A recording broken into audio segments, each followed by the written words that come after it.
Well, hello there.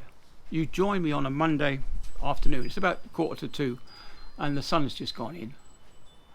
Anyway, so I'm going to do an old man of the sea story. Let's tilt you back down again so you get a bit more of me in. Yeah, so I was going to do places that I've been and creatures that I've seen. I did a video on sea creatures that I've seen, the whales and the dolphins and the other sea creatures that I've seen, the sharks and whatever. But this time I want to do some of the weird and wonderful creatures that I've seen. Now, I do remember on one particular occasion, I remember seeing a fruit bat flying towards the ship. The ship was going, and this fruit bat was catching us up. We were sat out on side, outside. Back then, we used to have our beer on board, and after work, we would sit outside for an hour. We used to finish at about 5 o'clock, and we used to then go and have a couple of what we would call dirty beers. That would be beers in our boiler suits for an hour, and then go and have a shower and go in for tea. But on this one evening, there was a fruit bat that was overtaking us. Absolutely amazing. Solitary on its own in the middle of 5 o'clock in the evening. And then half an hour later, this barn owl, well, I'm assuming it was a barn owl, whatever they have out in the Far East, that's an equivalent to a barn owl, that also flew overtook us and went off somewhere. So that was quite amazing to see that. Not only that, we do get other birds that come out to join us. We had some pigeons once. We had a whole flock of pigeons and a couple of harriers. Anyway, they picked the pigeons off one by one, and eventually they just disappeared. So I'm assuming that as they picked off all their food, they ran out of food and had nothing to live on, which is a shame. But nothing you can do about it. They're in the air, they're flying. There's nothing we could do about it. Yeah, but yeah, a whole flock of pigeons were slowly eaten by these harriers type birds.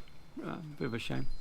And of course, we have had on board. We have had other small birds, and also we had a few insects as well. When I did a couple of months on a passenger boat, we had a couple of praying mantises land on board. I don't know where they came from, but scared the living daylights out of a couple of passengers.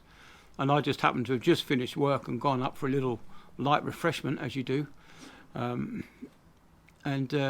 I helped get rid of one of them. Some little old lady was screaming her head off because there was this praying mantis on the deck near her. But yeah, on the container ships, I've seen quite a few strange things, like not just the praying mantis, but a scorpion, a giant black scorpion. It was dead, or someone had killed it. Anyway, it was dead, so I had to take a picture of it and send it into the nautical magazines that was around at the time, and I think I might have got credit for taking the picture. But back then we didn't have stills, didn't have digital cameras. We had to go and get it developed. And the spiders, of course. When being down in Australia and New Zealand, we used to pick up the occasional diamondback spider, the black widows, and the funnel web spiders. They used to come out and annoy us sometimes, and quite often you walk through a web that would be down the hold. So you soon learn to take a stick with you and a rag, and you wave it around as you're walking down these spaces just to clear off any cobwebs. If you're like me, I have a bit of a phobia of spiders. Yes. Anyway, so that's some of the weird and wonderful creatures that I've seen on board. We also had a couple of cats once. We had some vehicles being transported, and the fridge engineer went on deck one day, and he just happened to hear some meowing coming from this lorry that was on the deck. He opened up the cab, and there was these two kittens inside. Now, it's getting to a point where these animals have to go into quarantine as soon as you get into port. You can't just keep them as pets on board. Anyway, so I think it was the electrician that took these 2 kittens into his cabin, and he kept them there until we got to the next port where they were given to some animal shelter. So I hope they're okay. But we did have, back in the old days, we had a ship's budgie. He was a funny little character. He used to like to sit on the edge of your glasses and pluck your eyebrows. Yeah, funny character. But yeah, we had to be careful not to have the door open, or else he might have flown off. And he had to be given up when we got back down to Australia, New Zealand. You can't allow any wild animal like that in, so it had to be quarantined. And it was taken off the ship and given to someone wanted to keep it. So that was back then. It was smuggled off. I shouldn't really say that, but it's more than 20 years ago. So come and get me. But yeah, we had fish as well. We had freshwater fish on board, like zebra danios and platies and all those kind of fish, and a few sucker fish as well. And we had an angel fish. And anyway, I knew that the one of the platies was pregnant, was going to give birth any day soon. So I was actually in Singapore, and I went to one of the fish shops and I bought a hatching device for these, just to keep the babies safe from this angelfish that I'm pretty sure at the last lot. Anyway, so we had babies, and of course when we got down to one of these countries, the customs had to come on and count 50 odd babies in the fish tank. Yeah, that was quite funny.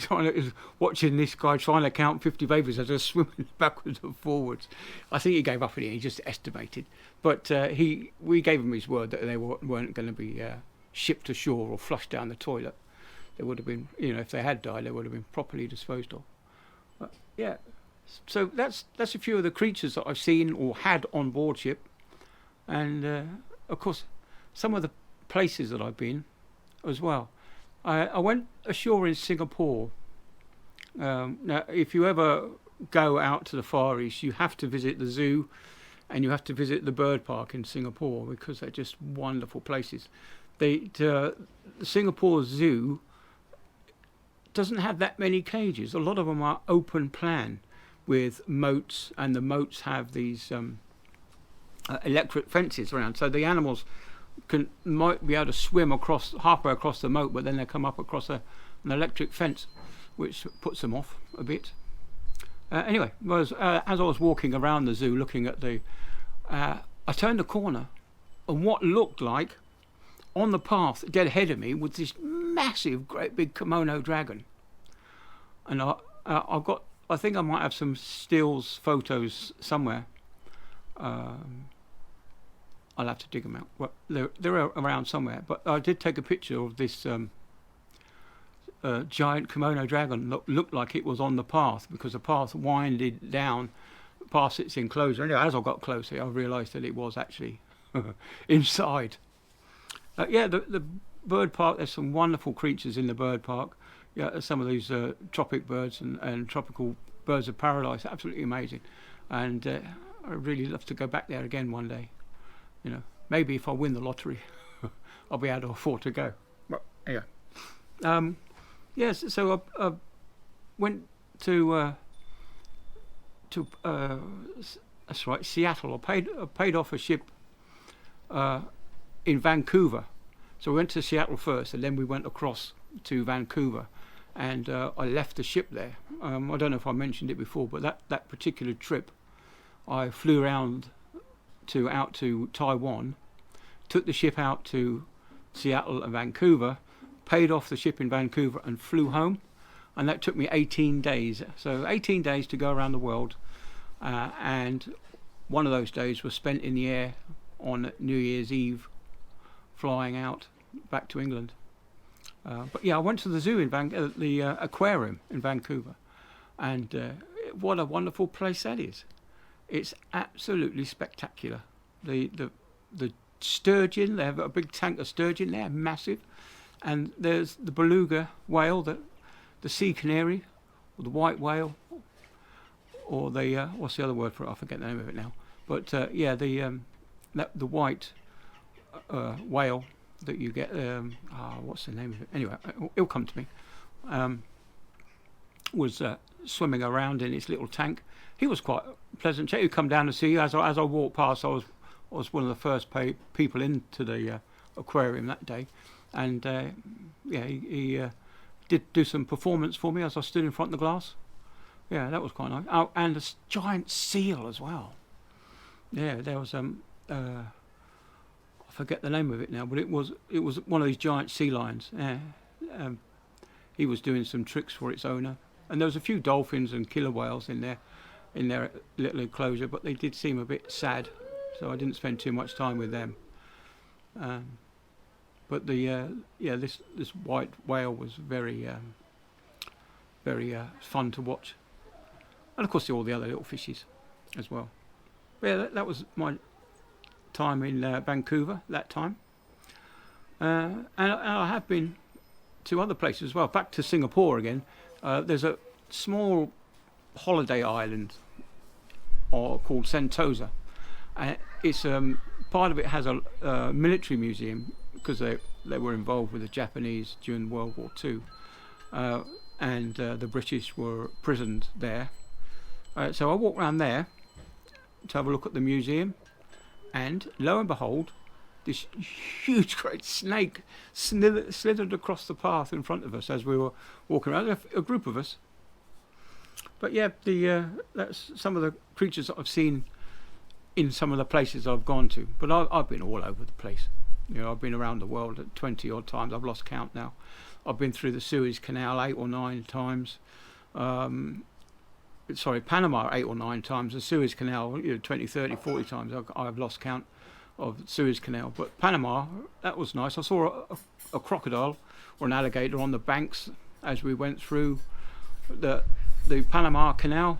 I thought it was a log at the time because it was the same. It was like a brown colour, and it had its mouth open, so it looked like a log with a shoot coming off it. Until we got a bit closer, and I realised that it was a crocodile type creature. And pelicans. As you go through the canals at the canal locks in Panama, you have all these giant pelicans sit there. They're big birds as well, the pelicans. So that's something a sight to see as you go through Panama.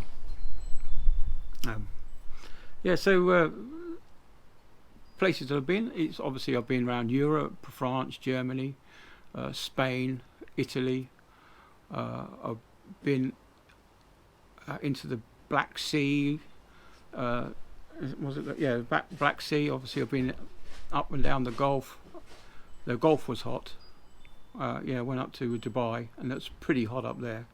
So we've been through the gates of Hell at the bottom of the Red Sea, and been across to India, Sri Lanka,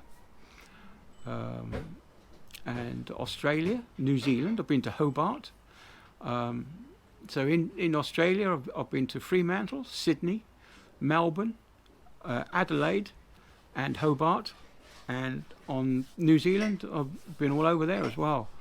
Some of those places are absolutely wonderful. I've been to Wellington and Napier and Auckland, and some of the other places like Port Chalmers and Lyttelton. We went there, and I don't think Lyttelton's there anymore. There was a giant earthquake, which reminds me there's another little set of stories I've got about the disasters that I may or may not have caused in some of these countries. But I'll save that one for another one. Yeah, so I've been to Australia, New Zealand. I've been to Africa. I've been to Cape Town quite a few times. Been to Lagos. That's not very nice. I've been to Morocco, Algiers. I've been to Gibraltar. And of course there's the Americans as well. I've been to Argentina and Chile. I've been to Ecuador, Panama, Peru. I've been to quite a few places in America. Actually been to Houston. I've been there twice now. I went ashore in Houston to the Space Center. Now, that was quite exciting to see some of the long-horned cows. Was quite amazing, as well as seeing the control, what they call the command center as well. the one that you see on Apollo 13. I've been in the viewing gallery above that, and it's all live stuff, you know, going on in America with their space program. But yeah, there was nobody in the command center at the time. But yeah, Apollo 13 was that we all know about, was actually commanded from that building. So that was a bit of history there, as well as seeing all the rockets. But yeah, that was quite exciting. So yeah, I've been there. I've been to Mississippi, been up the river Mississippi. Been to New Orleans. I've been to New York. In fact, I was due to fly out the week that 9/11 happened. So yeah, that was another near miss. Yeah, it was a week before, and I flew out to what was left of the port of New York, and you could see the smoke still rising from the crater that was left, that was the World Trade Center. Yeah. So, but have you ever seen the film War of the Worlds with Tom Cruise? That version. That's actually filmed in New York on a container terminal. The opening scene there, and the area around that part where it was filmed is very much the same as the movie showed. So that part of it is really good. Yeah, I've been to San Francisco. I went over been over the Golden Gate Bridge. I've been over the Oakland Bridge. So I've been all over that part of America. Sailed past Alcatraz, and we've seen some of the nice San Francisco buildings that are there. But yeah, I've been all over the place. I haven't been to Russia, but I've been to, like I said, my first trip was out to Montreal. So I've been to Montreal and Nova Scotia a couple of times, and further south, down to New York that way, to Gulf of Mexico, to Houston in Texas, and all those places in between. I've also been out to the Galapagos Islands as well. We had a little job out there where we had to go and there was a much bigger gas tanker than I was on, and we went there to load some gas from this gas tanker. It takes quite a long time because this gas tanker was refrigerated. We had to take the cargo on and refrigerate it as well, just to keep the gas at atmospheric pressure, but in a liquid form.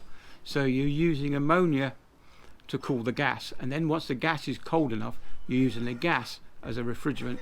And as you're pumping this very high pressure, low temperature gas in, it turns it into a super chilled liquid as it goes through the expansion valves. But anyway, that's part of the fridge cycle. So yep, I've bored you now for 18 and a half minutes, so happy watching. See you on the next one, and there will be a next one. See ya. Bye then.